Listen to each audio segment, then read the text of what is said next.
Fala galera do 433, Renan Castro novamente para trazer mais um episódio do Memória Futebol Clube. Aproveita, já segue nas redes sociais, se inscreve no canal, ativa o sininho, isso ajuda muito a gente. Estamos voltando para o YouTube, estamos tentando fazer dar certo esse projeto aí, então dá essa força. Hoje a história é sobre o Boca Juniors, o lendário time argentino, né, o time mais temido pelos brasileiros aqui na Libertadores da América, um time muito conhecido na Europa também. E hoje a gente vai falar sobre o ano de 1984, que foi o ano em que o clube argentino quase desapareceu do mundo do futebol. O texto que foi baseado esse vídeo pode ser encontrado no nosso site, tá aqui o link do nosso site. Então, sem mais delongas, bora pro vídeo, solta a vinheta!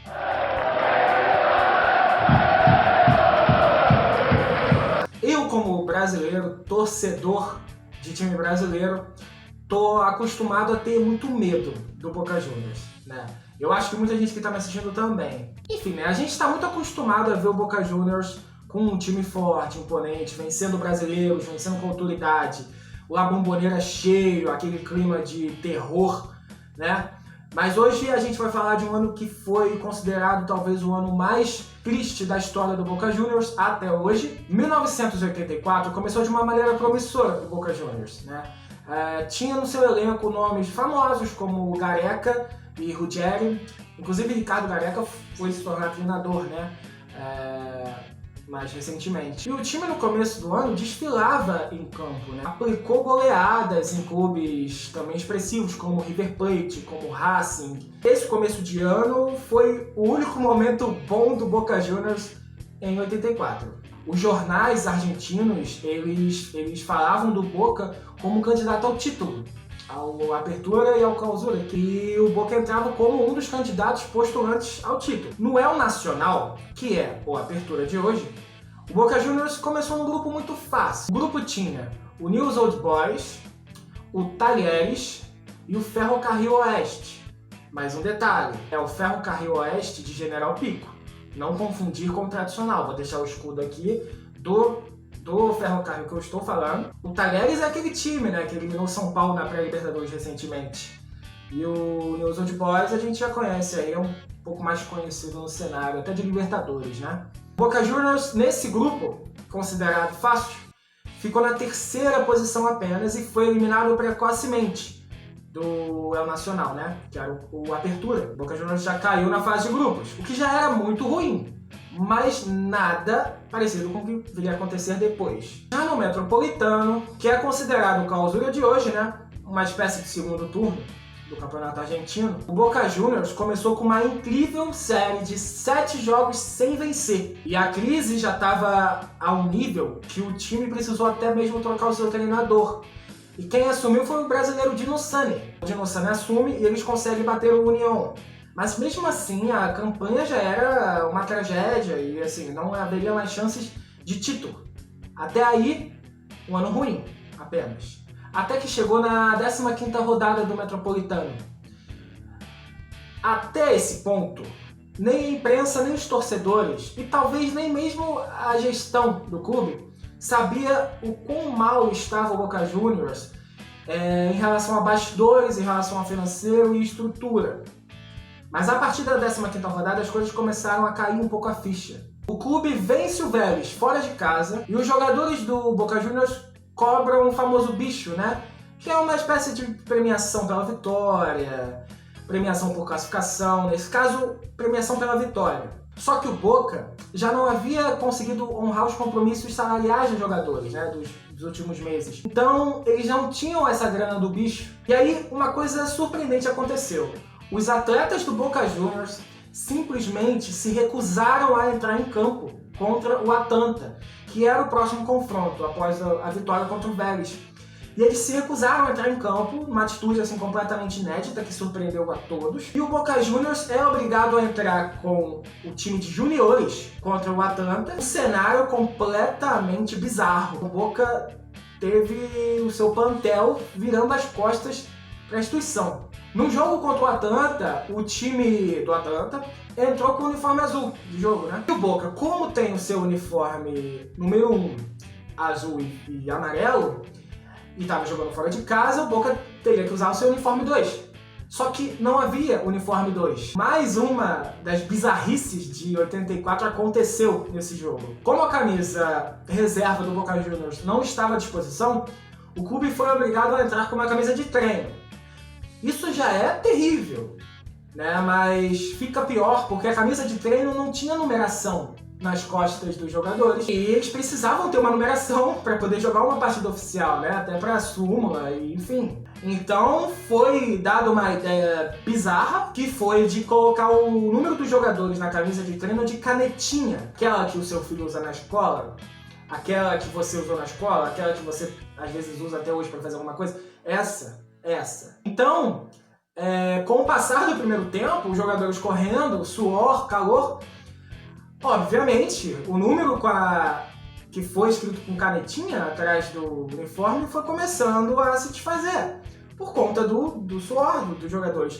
Isso proporcionou uma cena, assim, calamitosamente ridícula. Eu vou botar a imagem aqui pra vocês, é assim, surrealmente bizarro. Tudo bem que após o primeiro tempo, né, o juiz permitiu que o Boca jogasse com seu primeiro uniforme, e as coisas acabaram sendo contornadas. Mas a cena da canetinha no uniforme de treino é uma coisa historicamente triste. Os jogadores que ficaram envolvidos no boicote, né, o plantel que virou as costas, eles foram punidos, né? Tiveram uma ação disciplinar contra eles dentro do clube. E a confusão foi tanta que o Boca Juniors pediu até o adiamento do jogo contra o Huracan, que aconteceria no dia 11, e a AFA, né, a Federação Argentina, permitiu o adiamento do jogo. Só que as coisas ainda pioraram mais, porque o presidente Corigliano, ele pediu uma licença de 60 dias. E isso foi entendido como um prenúncio de uma renúncia do cargo. E nesse mesmo período, o vice-presidente do Boca, o Orgambide, ele também estava de licença. Então, o cargo de presidente do Boca Juniors estava vago. Ele foi oferecido para Horácio Blanco. E adivinha só? Vou dar um tempinho para você. Recusou o cargo de presidente do Boca Juniors. Então, no fim de tudo, né, ninguém queria. Cândido Jorge Vidales foi o escolhido para o cargo de presidente do Boca Juniors. Quarta opção. E ele assume o posto no dia 18 de julho desse mesmo ano. Estamos em julho. Nessa mesma época, surgiu uma campanha feita pelo clube do Boca para que a situação financeira do clube fosse revertida. E era uma campanha feita para os torcedores do Boca Juniors contribuírem, financeiramente mesmo, com o clube. O nome da campanha era 1000 por 1000 para salvar a Boca. O projeto, em suma, ele consistia em que 1000 torcedores do Boca Juniors tivessem a hombridade ou a benevolência de doar $1000 cada um para o clube. Esse projeto foi para frente, mas a situação estava tão desesperadora que, mesmo com isso, foi imposta uma tarifa extraordinária a todos os sócios do Boca Juniors para que eles contribuíssem com um valor de 2.000 pesos para os cofres do clube argentino. Horrível, né?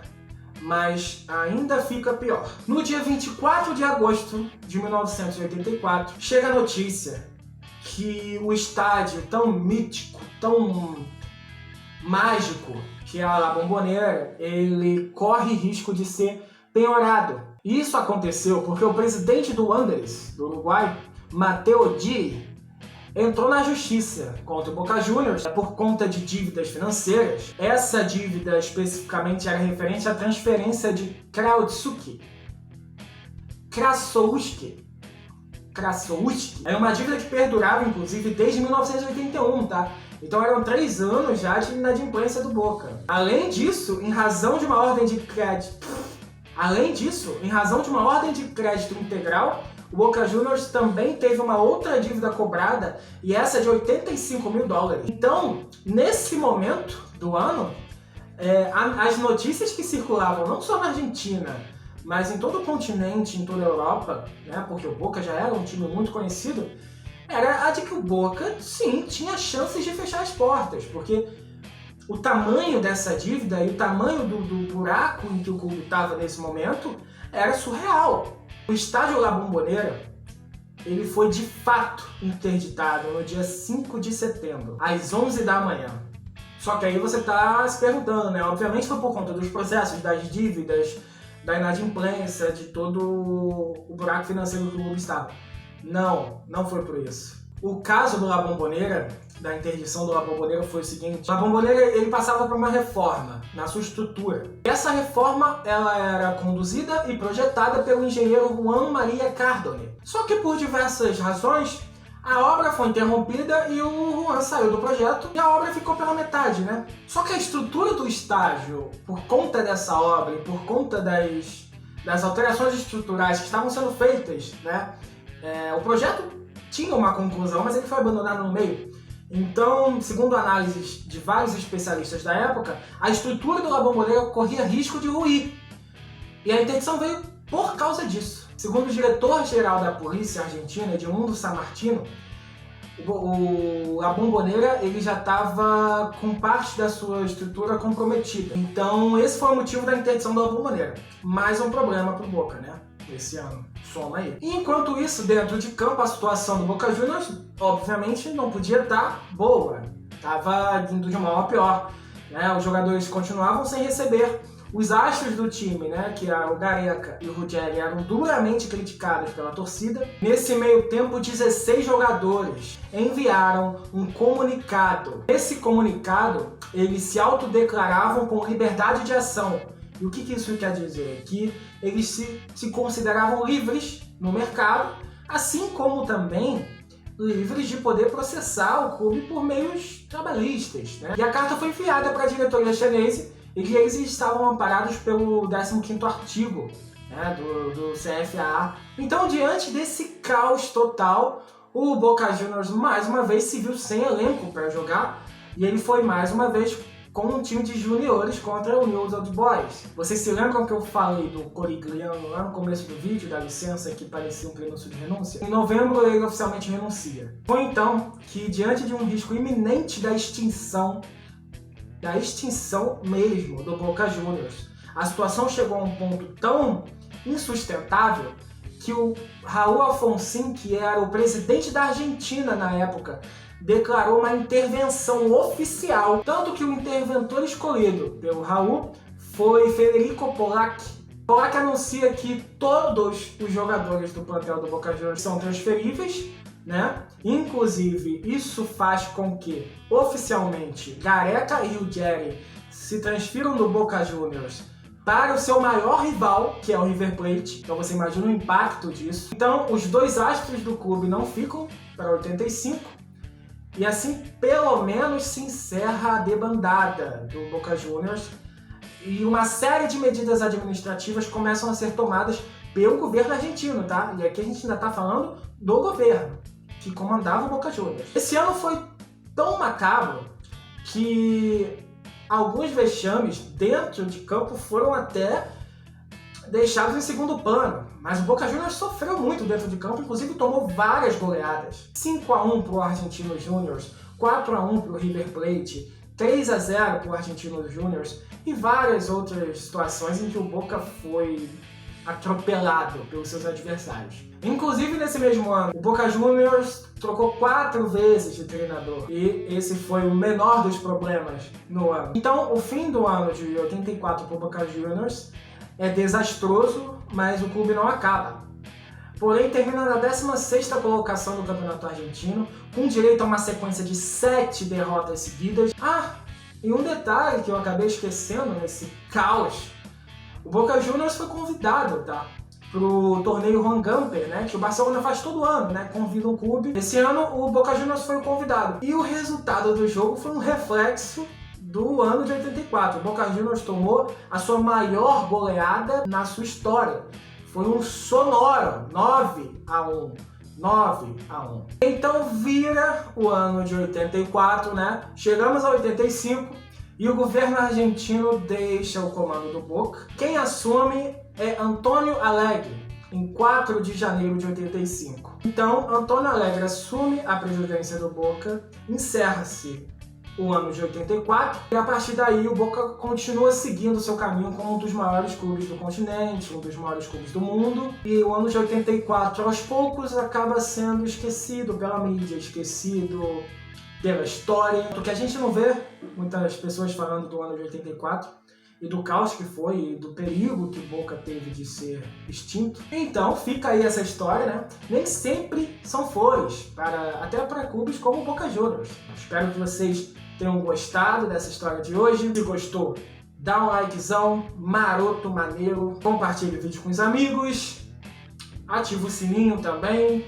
E é isso, galera. Muito obrigado para quem viu até aqui. Um abraço para todo mundo. Tamo junto!